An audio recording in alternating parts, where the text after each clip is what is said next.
United Peoples Party liberal আমাৰ কোকৰাঝাৰৰ মুখ্য কাৰ্যালয় সাংবাদিকসকলক লৈ এটা সাংবাদিক মেল আয়োজন কৰা হৈছে। ইয়াত উপস্থিত আমাৰ সকলো প্ৰিণ্ট মিডিয়া আৰু আমাৰ যিটো টিভি মিডিয়া সকলো সাংবাদিক বন্ধুসকল,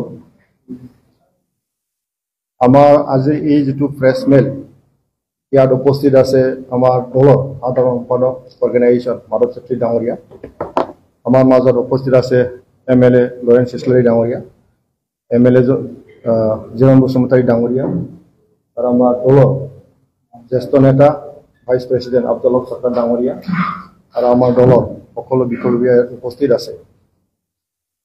বিশেষ ইম্পৰ্টেণ্ট এটা ইভেণ্ট লৈ পেলাই আজি আয়োজন কৰা হৈছে। ইতিমধ্যে বহুত আপেক্ষিত এটা বিষয়, আমাৰ ভাৰতৰ সাধাৰণ নিৰ্বাচন লোকসভা নিৰ্বাচন হ'বলৈ গৈ আছে, আমি সকলোৱে জানো। আৰু ইয়াৰ বাবে বিভিন্ন ৰাজনৈতিক দলে বিভিন্ন ধৰণৰ তৈয়াৰী কৰি আছে। তো আমি অসমৰ NDA পাৰ্টনাৰ হিচাপে, United Peoples Party Liberal NDA partner হিচাপে এটা শক্তিশালী আঞ্চলিক দল হয়।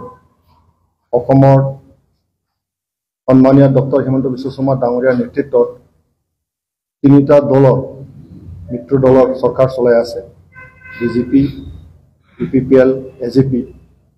ঠিক তেনেকৈ আমাৰ BTR অঞ্চলত BTC চৰকাৰখন প্ৰমোদ বড়ো ডাঙৰীয়াৰ নেতৃত্বত তিনিটা দল মিত্ৰ দল ইয়াৰ চৰকাৰ চলাইছে, UPPL, BJP আৰু JSP।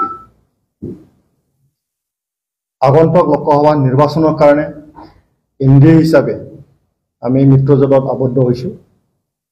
আৰু অসমৰ 14টা সমষ্টিৰ ভিতৰত UPPLক NDA হিচাপে UPPL দলক এটা এৰি দিয়া হৈছে, আৰু এইটো কোকৰাঝাৰ লোকসভা সমষ্টি।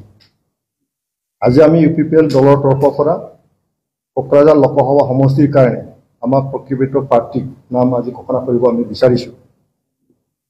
তো ইতিমধ্যে আমাৰ দলৰ মাজত মজিয়াত আমি আলোচনা কৰিলোঁ, এটা সিদ্ধান্তৰ উপনীত হ'লোঁ।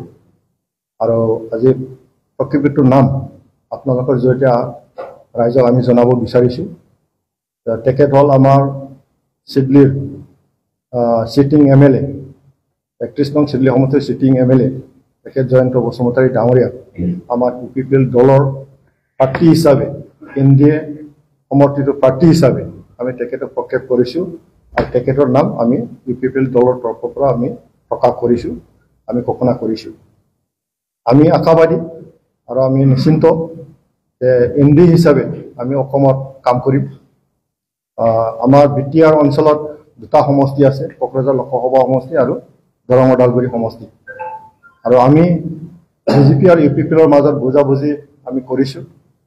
দৰং ওদালগুৰিত আমি সম্পূৰ্ণভাৱে BJPক আমি সহায় কৰিম, আৰু কোকৰাঝাৰ লোক সমষ্টিত সম্পূৰ্ণভাৱে আমাৰ BJP AJP আমাক সহায় কৰিব। তো এনেকুৱা এটা গঠবন্ধনত আমি চলিছোঁ।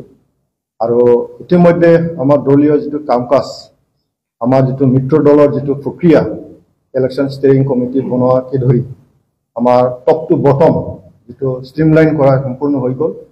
আমি অপেক্ষা কৰিছোঁ যে ডেট কেতিয়া ঘোষণা কৰিব।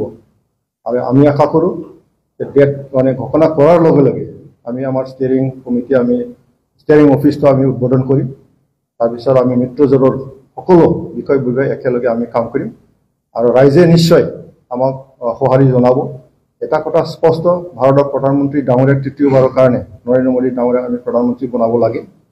আৰু অসমত ডক্টৰ হিমন্ত বিশ্ব শৰ্মা ডাঙৰীয়াৰ নেতৃত্বত এটা ভাইব্ৰেণ্ট চৰকাৰ আমি পাবলৈ সক্ষম হৈছোঁ। আৰু BTRত আমাৰ প্ৰমোদ বড়ো ডাঙৰীয়াৰ নেতৃত্বত BTC চৰকাৰখন আমি পাবলৈ সক্ষম হৈছোঁ। তিনিটা ইঞ্জিনে আমাৰ BTC অঞ্চলত কাম কৰি আছে। 35 লক্ষ জনসাধাৰণ জীৱনৰ নিৰাপত্তা সুনিশ্চিত কৰি পেলাই সকলো জাতি জনগোষ্ঠী সমমৰ্যাদা পেলাই সম উন্নয়ন কৰাৰ কাৰণে আমি বদ্ধপৰিকৰ। আৰু ঠিক তেনেকৈ 2020 চনৰ 27 জানুৱাৰী যেতিয়া শান্তি চুক্তি হ'ল, তেতিয়াৰ পৰাই আমাৰ BTR অঞ্চলত শান্তিৰ এটা পৰিৱেশ স্থাপন হৈ গ'ল। ৰাইজে এতিয়া শান্তি বিচাৰিছে, শান্তি বজাই ৰখাটো সকলোৱে বিচাৰিছে, লগে লগে উন্নয়ন বিচাৰিছে। আৰু ভাল চৰকাৰৰ দ্বাৰা উন্নয়ন সম্ভৱ হৈছে। প্ৰমোদ বড়ো ডাঙৰীয়াৰ নেতৃত্বত আমি ইউপিপিএল বিজেপি একেলগে কাম কৰি আছোঁ আৰু ৰাইজে সুখী।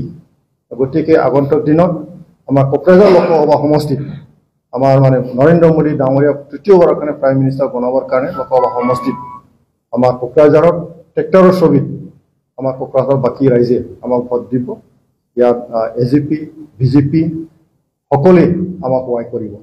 তো আজিৰ আপোনালোকৰ জৰিয়তে তেখেত জয়ন্ত বসুমতাৰী ডাঙৰীয়াৰ নাম আমি ঘোষণা কৰিছোঁ। সাম্ভাব্য প্ৰাৰ্থী নামন্তব্য কৰিছিলে ৰাজকুমাৰ নাৰ্জাৰী, তেওঁ ইতিমধ্যে টিকেট বঞ্চিত হোৱাৰ ফলত পদত্যাগপত্ৰ আপোনালোকলৈ লিখা বুলি আমি গম পাইছোঁ। ইয়াৰ কিনো তথ্য আৰু আপোনালোকে গ্ৰহণ কৰিছিল? নাই, দলতো এক্সপিৰিয়েঞ্চ বহুত থাকে আৰু দল এটা প্ৰক্ৰিয়া আছে আমাৰ কেণ্ডিডেট চিলেকশ্যনৰ ক্ষেত্ৰত, আৰু সেই প্ৰক্ৰিয়াটো আমি পালন কৰিছোঁ আৰু সেইমতে আজি আমি ঘোষণা কৰিলোঁ। এতিয়া আপোনালোকে ক'ত পাইছে আমি নাজানো, এতিয়ালৈকে আমাৰ তেনেকেই খবৰটো আমি পোৱা নাই। গতিকে ক'ৰবাত যদি এনেকৈ যদি নিউজ থাকে নিশ্চয় আমি চাম। এতিয়া আমাৰ দলৰ মাজত আমি আলোচনা কৰিম আৰু এক্সপিৰিয়েঞ্চটো বহুত থাকে, অকল ৰাজু নহয়। ইয়াত মানে 3জন 4জন 5জন মান এক্সপিৰিয়েঞ্চ সকলোৱে বিচাৰিছিল, কিন্তু দলৰ যিটো চিন্তা কোনোবা এজনক আমি দিব লাগিব। আৰু কথাটো হ'ল আমাৰ মানে সকলোৰে মনোভূত ব্যক্তিক আমি দিবলৈ চেষ্টা কৰিছোঁ আৰু ৰাইজে এই কথাটো বুজি পায় আৰু নিশ্চয় আমাৰ জয়ন্ত বসুমতাৰী ডাঙৰীয়াক ৰাইজে ভোট দিব। Thank U.